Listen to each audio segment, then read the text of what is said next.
Yeah, you heard it here first, folks. Framework 2 is dead before it even began. I Um, mean, it's fun. yeah, no, it's fun. All right, tell us what's fun about it. What's fun about it? What is it?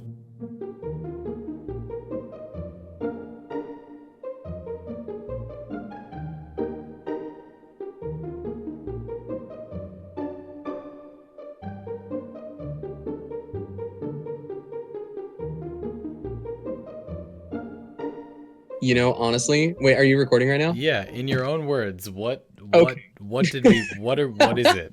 In my own words, what is it? Yeah, as not the person who came up with this idea, but the person who made a hype blockbuster summer trailer about this idea. What is this idea? Okay, so have you ever been in a mission and seen someone doing some damage and just been like, man, that guy that brought that arc of plasmor, he's just doing too much damage. He's doing more damage than he should be. You got to find a way to fix that. Oh shit.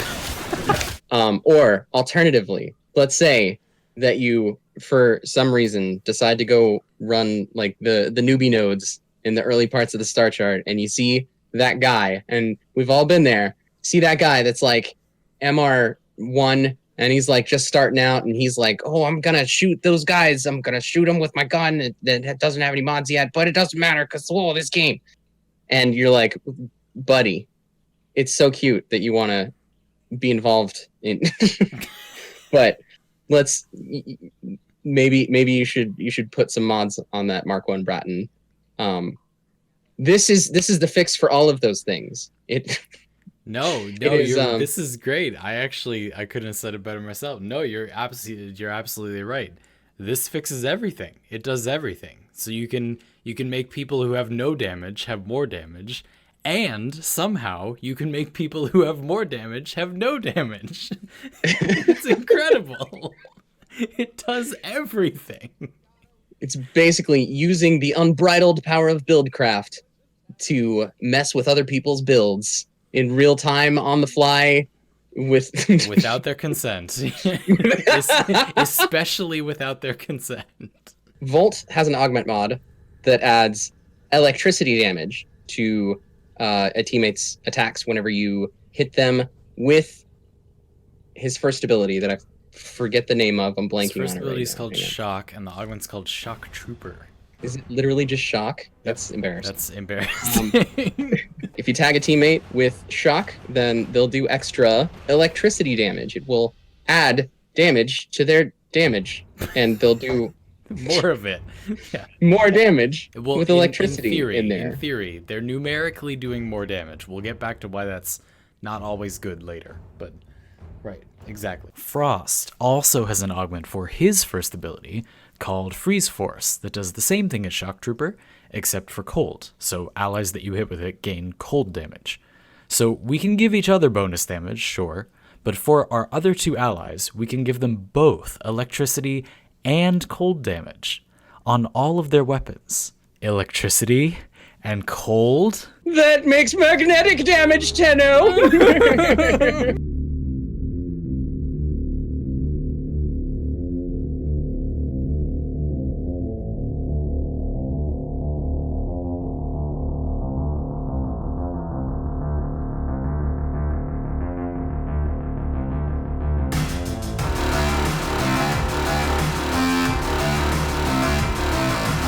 For pairs of two friends like us that are playing this build, the big thing to decide is who is going to play the combo frame and who's going to play the standalone. There's basically no good combos with Frost, while with Volt, there is some decent ones with corrosive versus viral. You can take innate electricity weapons and make a corrosive or viral, which is good. But with Frost, it gets a lot less good. So the Ignis, I thought obviously the Ignis. So you could have innate heat and then add toxin, and then you'd have gas.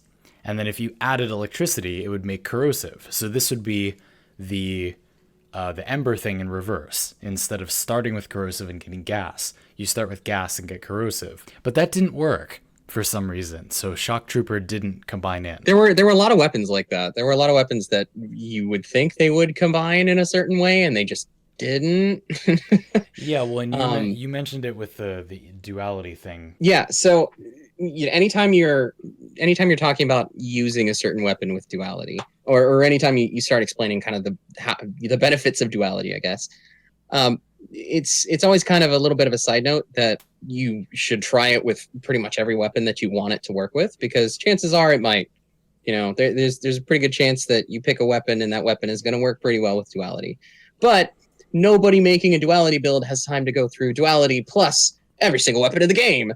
Um, so it's always kind of open-ended in terms of just try it with whatever you like, try it with whatever you would like it to work with, whatever you hope it'll work with, and until we get some more info about how these different status types are added in exactly. I'd say it's worth testing out on whatever kind of weapons you want to throw at it. A couple of highlights from the two loadouts as far as weapons go. The AMPREX is pretty solid for the Volt player. You can run this corrosive hunter munitions build, which is usable, it's well-rounded enough, but it's secretly a viral hunter munitions build once your Frost player gives you the cold you need. The viral hunter munitions version is better for killing most kinds of enemies, but you also have the option to stay on corrosive mode against bosses or other very heavy targets like Noxes to quickly reduce their armor and allow the Frost player and the rest of your squad to do more damage. You could also do this with other innate electricity primaries, like the recent Fulmin. Volt also benefits from carrying the Knell. This was Joey's idea. The Knell is great with Volt's electric shield, boosting that critical damage, and both Volt and Frost have plenty of good crowd control to expose enemies' heads and keep them still so you can get headshots. The Knell has terrible status chance, but enemies frozen solid by direct hits from Frost's first and fourth abilities are made immune to status anyway, so having tons of raw damage and infinite ammo is actually a perfect fit. We both use this same Za. Joey's is called the Lanzo Fishing Spear, so it's Equana 2 Jai, Cicala, and Plague Kripath. And it's nice with melee weapons in general to use a single element, Prime Fever Strike, and then you have Toxin alone, and when your Volt or Frost partner respectively buffs you, you'll get either Corrosive or Viral, and both Corrosive and Viral are good with Toxin, and of course with Condition Overload. Joey also mentioned the power of Healing Return here. Frost doesn't have any standout combos with the electricity damage from Volt, so the best way to take advantage of the extra damage is to use it on a weapon that wants to bias itself more aggressively toward the corrosive it already has. I chose the STATICOR for next level snowball spam. And with our builds, Frost is only giving a small amount of cold for making combos, because Frost has a lot of abilities that are good with low strength, and then you don't interfere with, the Volt's other elements, or if you give it to other people and you actually want to be helpful, you don't interfere with their own elements. But Volt is giving a ton of electricity damage, so you can also run more base damage than usual, or just specifically run a lot of status elements to optimize those multipliers. Remember, these buffs usually apply just like a normal mod of that element. And yeah, this Ignis experiment didn't work. Lots of primary weapons would like the extra corrosive, perhaps with heavy caliber for lots of base damage too, but I only ran hammer shot to tilt people. As for a companion, it kind of depends on how you want to look at these loadouts. You could just run whatever you want, but if you view this as actually being helpful to your allies, then you should run a companion that can buff their damage more. Cat's Eye would give them some critical chance, and this way you can not only give them lots of elemental mods that they might not have yet, you can also give them critical chance that their lower level weapons probably just don't and can't have. So that would be the helpful approach. I don't know, I think you gotta go for the full troll here and bring out the helmet, the zit boy, the zit dog. I think this is the way to go. I don't think there's much of any other option. Okay, so obviously giving newer players a huge amount of elemental damage is going to make them do more damage. But for more advanced players with full builds, it actually will usually make them do less damage overall, because you're giving them a huge amount of damage that can distract from the status procs they actually want that isn't really helpful. Magnetic's proc really doesn't do anything, and more importantly, that means that you're diluting their other procs. So if they have gas or corrosive or slash or viral or something else that's actually good, because you gave them such a gigantic pile of magnetic damage, they can't proc that other stuff. So they're just going to proc a bunch of magnetic that does basically nothing in most situations. And it doesn't give them, if you were going to give them 300% more damage or whatever of a type, magnetic is just about the least valuable type you could give them. That sounds cute. That all sounds very fun and good. You can help the new players, and you can take those filthy veterans down a peg. But how is it actually? Actually, I mean, it actually is like that, but it's a lot more difficult to pull off than it is then to it just sounds like, yeah. try and increase your performance, your personal impact on the mission, right?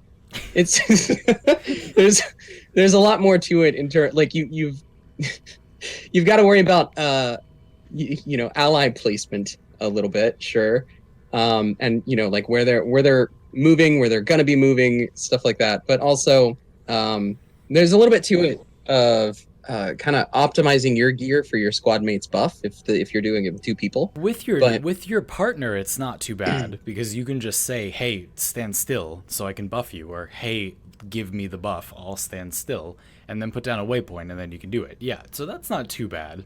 Yeah. So using that buff with your teammate, especially if you're if you're good communicators, either like in squad chat or if you're in voice chat or whatever. It's actually really good. It's actually very usable. Yeah, we should have said that before. That part is fine. Like, that's good. That part is that's great. But like, you don't need to do this combo of elements or have this approach to do that. You could just run any two, like run Oberon and Saren, who have radiation and corrosive. You won't interfere with anyone. You can give people a gigantic pile of an element, and you can run a normal build. Like that's fine. That's not a bad strategy. What's bad about it is that specifically you're giving people electricity and cold. That's maybe not so good. And one of the things you were mentioning is that you were giving people speed, but then realizing, oh no, I gave them speed, so now I'll never be able to hit them with Shock Trooper because they're moving around too fast.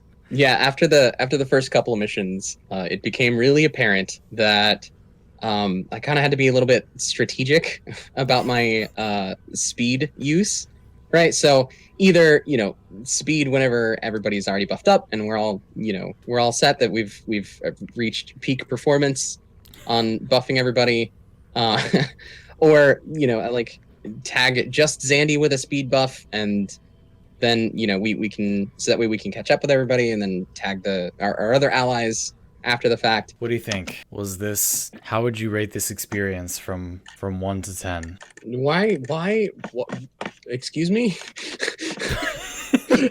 It's so unbelievably bad. You won't even offer an explanation.